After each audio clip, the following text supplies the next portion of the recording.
Hi, and welcome to The Joy in Seeing Differently. I'm your host, Terry Heimer, and with me today I have Sam Bowtell. Sam is an amazing human. He is a leader of people and a husband and father of two. And I know you pretty well, Sam, but maybe for the people who don't know you so well, maybe just introduce yourself a little more. Thank you, Terry, and welcome all. My name's Sam, and as Terry said, I do have two awesome teenage children, and I have a partner I've been with for 30 years, 20 of them married, and we have a great relationship. And we live on Sydney's northern beaches, and we're very grateful for the life that we have. And I also have an awesome job, and I love what I do at work, which not everyone can say. So I kind of got that really awesome. Through my career, I've got to a space now where I can genuinely say, I love work. I used to like work, I used to kind of like work, and now I love what I do at work every day. Awesome. As you said, not many people can say that. It's genuinely a blessing, and one that we share, I think. Yeah. I love my job too.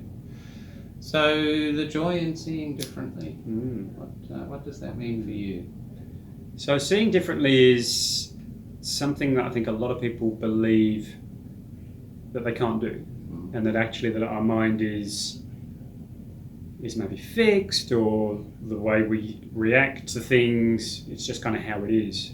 And I think that for me that joy is when, as a coach and a leader, I can help people actually realise that those things are changeable, and that it isn't necessary that you have to think, feel and behave with set patterns just because you always have. So yeah, I think the joy is helping people see that they can change these things. Do you have any particular tools or techniques to help people do that? So we actually run, and I have been running for probably 5 or 6 years, some training courses around coaching. And we have one of the tools in the coaching curriculum that covers this type of change in terms of thinking and feeling differently. So that's called the House of Change.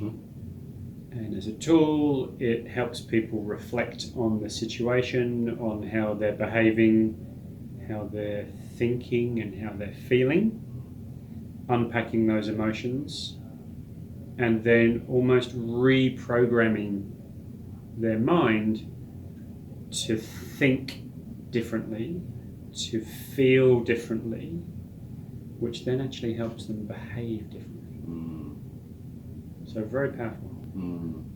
And that thinking and feeling differently is about changing the way that you see a space. Yeah, so as an example, some people feel that, let's say I was feeling anger, and maybe something that you've done is making me angry, and the way people would express that would be, Terry's making me angry. When actually what's happening is that Terry is doing something that triggers me, and I decide to interpret that as anger. So actually Terry isn't making me angry, I'm taking what Terry's done and turned that into anger. So that's one example of that, how you can unpack it and try and flip that feeling of something being done to you and you actually having control over it. Right. So seeing differently is that I can take control of my emotions and choose a different emotion and then a different reaction. Right, definitely. So how would someone use the House of Change to help them see? Do you want to give an example, maybe a story? Would that be useful? Yeah. So maybe we can do it together. Yeah. So I think the example of anger. Is probably a good example. So where maybe there are some people in my life that lead a particular lifestyle, and that kind of impinges on the tranquility of our space. And occasionally that does lead to feelings of frustration and anger. Okay. Do you want me to help you kind of simulate the model? Yeah, let's do that. So the way that the model works, we start with the behaviour. So you talked about these people doing things that disrupt your lifestyle. what's an example of that? And then how do you behave? What's your reaction to when they do that? So it's sort of loud parties late into the night, and I'm a reasonably sort of early to bed kind of guy. Primarily because I get up pretty early. So that means I'm kind of lying awake with loud noises in the background. And I probably tend to just sort of go, grr, those people. Right. Okay, so you don't ring the police or... No, and I don't get a baseball bat and go and visit them or anything like that. So I like to lead a reasonably peaceful life. Nice. But still, it's difficult sometimes to deal with, and I find that. Okay, so let's try and apply the House of Change. So that's your behaviour, which is kind of like you're internalising it. You're not loving what's happening, but but you're still feeling this anger. So you've got the anger. In terms of the thoughts in those moments when you feel the anger come from within. So that emotion of, when you said that kind of, grrr, but when it kind of builds up and you're kind of actually feeling angry about the situation, what are you saying to yourself? What's the self-talk? I don't think it's a self-talk thing. What I'm saying to myself is more like, those people, they are so inconsiderate. Okay, so you're projecting it. Don't they realise it's late at night and there's, we have like a few old people in our street. We don't so much have little kids anymore, but there used to be families with very young kids for whom sleep is precious. But I don't know what's going on like behind them either. There might be little kids around, and it is just sort of a general, have some compassion for your neighbours kind of. Okay, so let's keep going with the model. So the House of Change, we've talked about your behaviour, we've talked about your thoughts, which was kind of this, they this, they that. And then you've already said that your emotions and your feelings are around anger. And do you always get anger, like in terms of the environment and how often it happens? Is it always anger, or do you have other emotions sometimes depending on the context, or is it pretty consistent? I guess it depends on how loud and how late. So quite often I can just kind of go, that's just them. But when it is especially loud and especially late, then I probably should still go, that's just them. But I do find I sort of have those teeth gritting moments and start to internalise the anger, as you said. Okay, so that's the unpacking the current state, and then we then move to a different mental state, and how can we get you to see differently? So in terms of the outcome, this is where you have to kind of look at the outcome that you want in terms of your own internalisation. So what outcome do you want in terms of, at the moment you're kind of getting this anger and it's kind of troubling you, what outcome do you want? What would be a better outcome for you? Well, aside from moving house, which may not solve the problem, you never know, it might be worse. Another set. Could be worse. And aside from trying to change someone else's behaviour, because that's always a different thing. So I guess for me, probably just the ability to deal with it in a way that doesn't bring up those negative emotions and allows me to sort of have some peace. Even if the situation still exists. So you're right. I mean, as a coach, I can't coach someone who's not in the room. I can't coach your neighbours, for example, but I can help coach you. Okay, so the outcome that you want, and this is kind of how we're going to rewire the way you perceive this situation. The outcome that you want is that you can kind of not have this reaction basically to it. You want to be able to kind of deal with it in a more rational, less emotional way. Awesome. So therefore, if we then look at we're going to go back now to how you think and how you think about them and how you think about the situation. You said before you were very much kind of like just looking at it from your perspective. How else could you kind of internalise this in terms of their lives and maybe think differently about what's going on? I think that's a really good point. So I guess if I saw it more from their point of view, I probably wasn't that much different as a younger person. Okay, nice. Okay, yeah. We tended to sort of, like, we lived kind of pretty much semi-rural, so making noise wasn't really an issue. But we didn't sort of quieten down at 10 p.m. or anything. Just carried on because we were having a good time, and you know, so that's good. So let's take that maybe, Terry, as a one thing to think about. You know, I behaved like that in that phase of life. What else could you ponder around the situation and context that would be helpful for you? They're probably not seeing it the way I'm seeing it. They're not seeing that they're having an impact on people outside the room. You know, that they maybe are very focused on the people inside the room, and maybe with an enormous amount of compassion and love and concern, without actually realizing that they are having an impact on people beyond.